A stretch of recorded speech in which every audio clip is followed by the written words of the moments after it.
Hi everyone, good morning dear students. Yesterday we had started chapter 2 of English Reader, Traveling with Grandfather's Zoo, and done the partial reading. So today we will be continuing with the same chapter. Okay, so let's get started with the reading. Grandfather gathered up the sleepy, overfed python and stepped out of the washroom. Grandfather ने Python को वहाँ से उठाया जो कि बहुत sleepy था, डिजी feel कर रहा था, ओवरफेड मतलब बहुत ज़्यादा खा चुका था, and stepped out of the washroom और वॉशरूम में से बाहर आए. The passengers hastily made way for them और पैसेंजर्स हर्डली वहाँ से एक साइड हो गए ताकि वो उनको वे दे पाएँ, वहाँ से जाने के लिए रास्ता दे पाएँ. Nothing to worry about, said grandfather cheerfully. It's just a harmless young python. He had his dinner already, so no one is in any danger.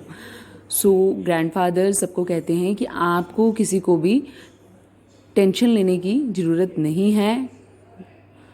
Nobody needs to take tension because he has already had his dinner. क्योंकि इसने अपना dinner already कर लिया है and he is not hungry at all. अब वो भूखा नहीं है. So no one is any danger. अब कोई भी डेंजर में नहीं है. And he marched back to our compartment with the python in his arms. और grandfather कंपार्टमेंट में, हमारे कंपार्टमेंट में वापस आ गए पाइथन को अपनी आर्म्स में लेकर के. As soon as I was inside, he bolted the door.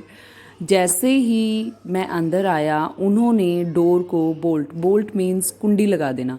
उन्होंने डोर क्लोज कर दिया और बोल्ट मतलब कुंडी लगा दी.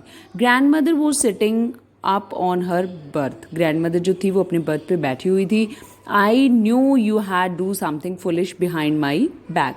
तो ग्रैंड मदर ग्रैंडफादर से कहते हैं कि मुझे पता था कि तुम कुछ ऐसा ही बेवकूफ़ी वाला काम करने वाले हो. She scolded. उन्होंने ग्रैंडफादर को स्कोल्ड किया. स्कोल्ड मीन्स रिब्यूक मीन्स डांटना. You told me you had got rid of that creature and all the time you have been hiding it from me. तो ग्रैंड मदर ग्रैंडफादर को कहते हैं कि आपने मुझे कहा था कि आपने इस क्रिएचर से, इस एनिमल से छुटकारा पा लिया है, बट ये आपके साथ था बहुत टाइम से और आप ये सब मुझसे हाइड कर रहे थे, छुपा रहे थे. Grandfather try to explain that we had nothing to do with it. Grandfather ने एक्सप्लेन किया कि हमें इससे कुछ नहीं करना है. That the python had smuggled itself into the tiffin basket.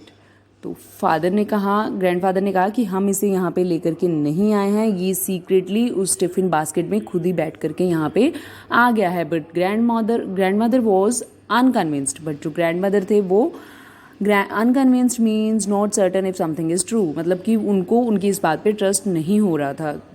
What will Mabel do when she sees it. कहते मैबल क्या करेगी जब वो इसको देखेगी. She cried desperately. कहते वो होपलेसली रोएगी.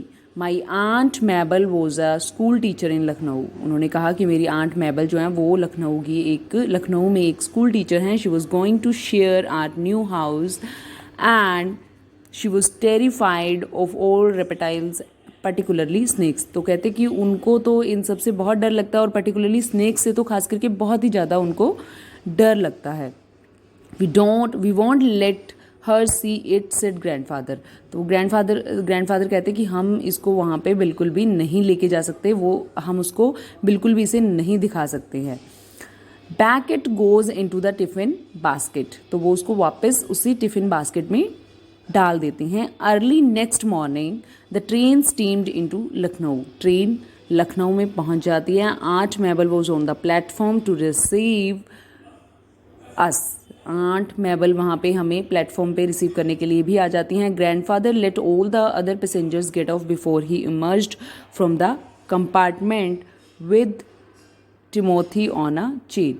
तो ग्रैंडफादर सबसे पहले बाकी सब पैसेंजर्स को गेट ऑफ मीन्स उतरने देते हैं. Before he emerged from the compartment with Timothy on a chain. इससे पहले कि वो टिमोथी को अपने साथ लेकर के वहाँ पे पहुँचते हैं. I had chips in my pocket. मेरी पॉकेट में चिप्स थे.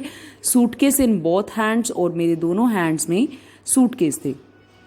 Poppy stayed perched on grandmother's shoulder, और जो पॉपी था वो ग्रैंड मदर की शोल्डर पे बैठा हुआ था, eyeing the busy platform with considerable distrust, और जो इतना बिजी मतलब इतनी हसलिंग बसलिंग थी प्लेटफॉर्म पे, उन सब चीज़ों को वो देख रहा था। Aunt Mabel a lover of good food, aunt Mabel जो थी उनको अच्छा फूड बहुत ज़्यादा पसंद था। Immediately supported the tiffin basket, वो टिफ़िन बास्केट की तरफ ही सबसे पहले सपोर्ट करती हैं, मतलब सबसे पहले जो हमारे हाथ में हमने कैरी की हुई होती है वो टिफ़िन बास्केट उसकी तरफ देखती है, क्योंकि वो एक फूड लवर थी। Picked it up and said, फटाफट से उसको उठा लेती हैं और कहती हैं इट्स नॉट वेरी हैवी, ये तो बहुत ज़्यादा हैवी नहीं है। I will carry it out to the taxi, मैं इसे टैक्सी तक ले जाऊंगी। I hope you kept something for me, और कहती मुझे उम्मीद है कि आपने मेरे लिए कुछ ना कुछ खाने के लिए ज़रूर रखा होगा। A whole chicken, I said, मैंने कहा कि एक पूरा का पूरा चिकन पड़ा आपके खाने के लिए। We hardly ate anything, said grandfather, grandfather ने कहा कि हमने तो बहुत कम खाया है। It's all yours auntie, I added, तो मैंने कहा कि सब आप ही का है auntie. Oh God, exclaimed Aunt Mabel, तो आंट मैबल ने मतलब कि हैरान होते हुए कहा surprisingly, oh God it's been ages since I tasted something cooked by your grandmother, कहती कितना टाइम हो गया है मैंने आपकी ग्रैंड मदर के हाथों से बनाया हो कुछ खाया हो। And after that there was no getting the basket away from her, और उसके बाद में वो बास्केट उन्होंने अपने आप से बिल्कुल भी दूर नहीं की।